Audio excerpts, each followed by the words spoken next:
to play a game.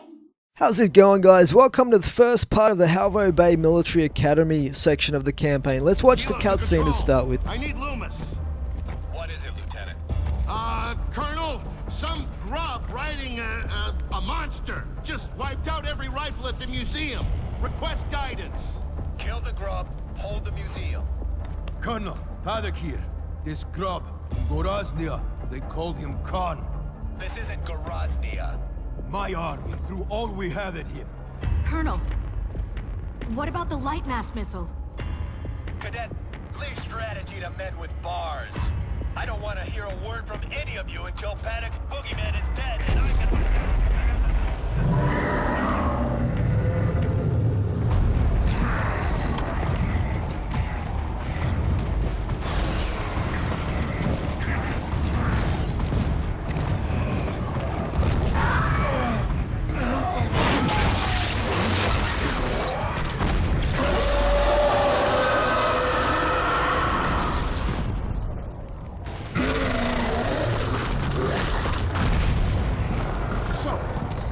How's that missile work? It's classified, but there's one here in Halvo. The inventor teaches at the academy. Yeah, Professor Elliot. I worked in his lab at LaCroix before he went military. The missile draws power from refined emulsion. The more emulsion, the bigger the boom. Courtesy of your big boom. God. How close were you to the impact point? Close enough. That thing would burn up this entire city. This one's low yield. After the Hammer of Dawn, Elliot stopped working on it. How low yield? Baird, or Lieutenant, to fire that thing, you have to get the targeting beacon, the launch codes, personally activate the missile on site, and get this all approved by command. Control, Kilo here. So, we're gonna get the light mass missile online and use it to kill General Khan. Any objections? Works for me. All right, come on, Cadet. You're going back to the academy. That's an order.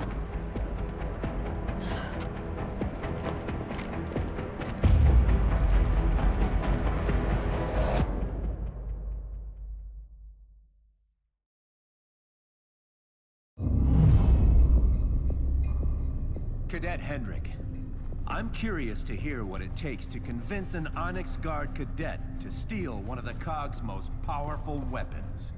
I was against it, sir. That's right. Run to Danny. Maybe you could show me and the army you volunteered for a little respect. I tried that, and look what it got me.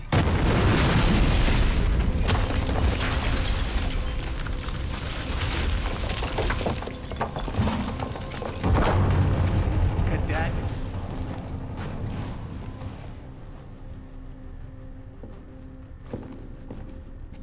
Colonel, I'm an academy cadet. I had to see if my friends were all right. So in this second section of the campaign, we're actually playing as Sophia. It's Sophia's testimony, and she'll actually return to the Halvo Bay Military Academy with Kilo Squad.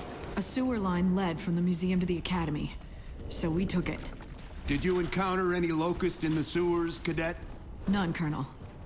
They were all busy, topside.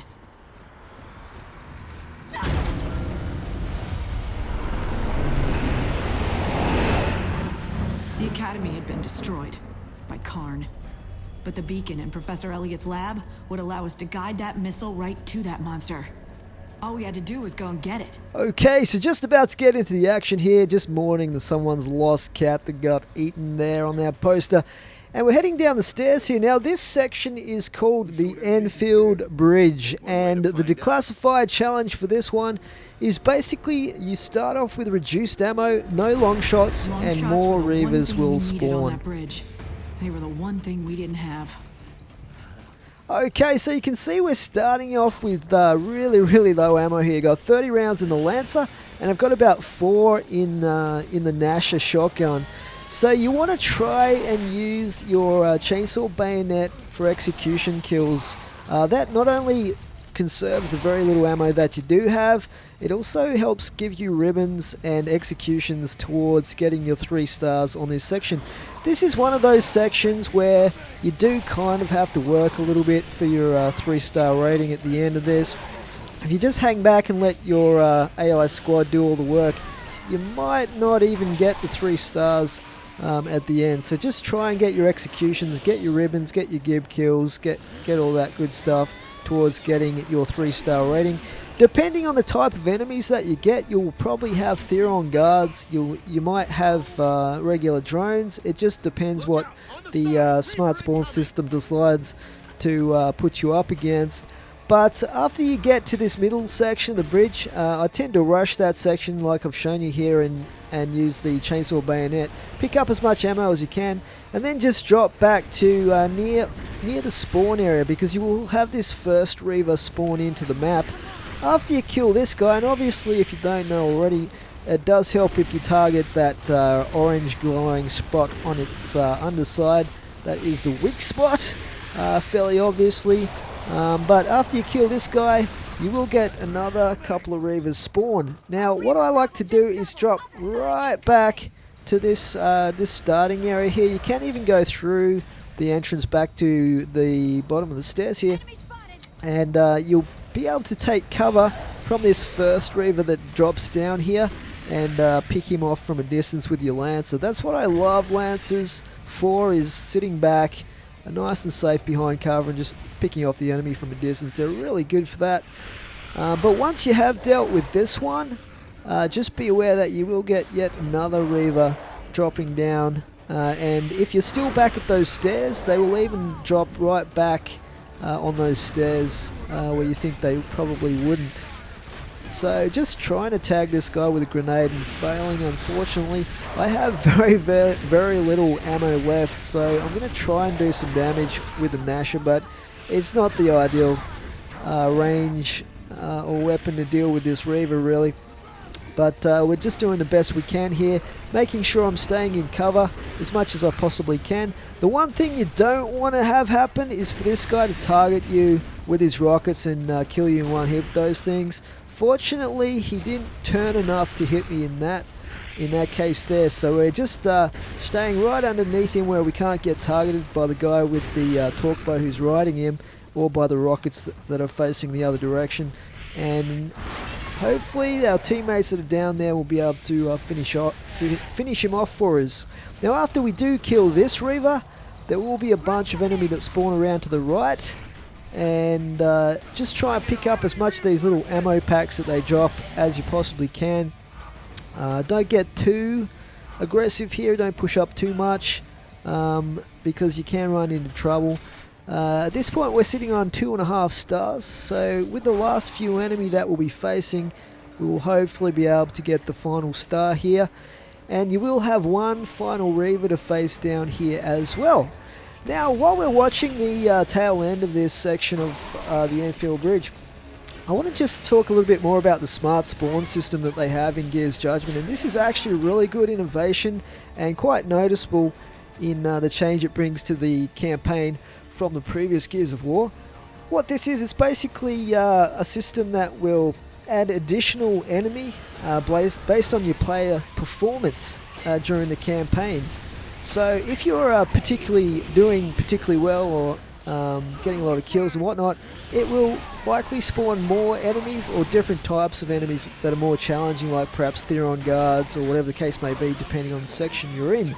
So the other thing is that it will even spawn based on your location in the combat zone. So if you're hiding out and camping in one particular corner of the map that's pretty safe, the game will actually detect that, and if you restart a few times and keep trying to use that same location, it can spawn enemies around from different areas to try and flank you and whatnot.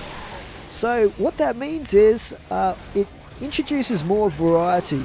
I'm not going to say that every single time you replay a section of the campaign it's totally different, but you will definitely encounter times in this campaign, if you restart a section, that you will have things happen that have never happened before in your previous playthroughs, and that is a really cool part of what they've brought to this campaign with that, what they call the S3 system.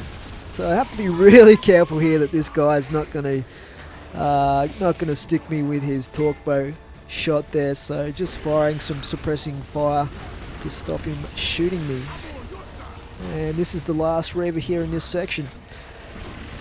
So yeah, this section on the Enfield Bridge is moderately challenging. It's not just evading the rocket there. It's not the hardest section. There are probably 5 sections of the campaign that are incredibly difficult. Insanely difficult, one might say. But this is not one of them. It's moderately difficult. It's certainly not the easiest section either, though. And the challenge is actually a pretty cool one, I think. It does add to the challenge. Obviously, that's for sure. So yeah, guys, we are nearly done here. Definitely got all 3 stars on the Enfield Bridge. The next section that will be coming up is the courtyard section, just before the R&D labs. Getting ahead of myself there. So the courtyard section is up next in this insane difficulty walkthrough, showing you guys how to get all 3 stars on all the declassified missions. Hope this is helping some of you guys that might struggle on some of these sections. And yeah, it is worth it at the end though, guys. If you do complete this all the way through on insane difficulty with all 3 stars, you will get almost more than 300 gamer scoring achievements, depending on which achievements you've already got in the game. Okay guys, so for now that's it from me. Hope you enjoy. Please remember to rate and comment, but I'll catch up with you guys in the next section. For now, it is Slippy Jim out. Thanks for watching.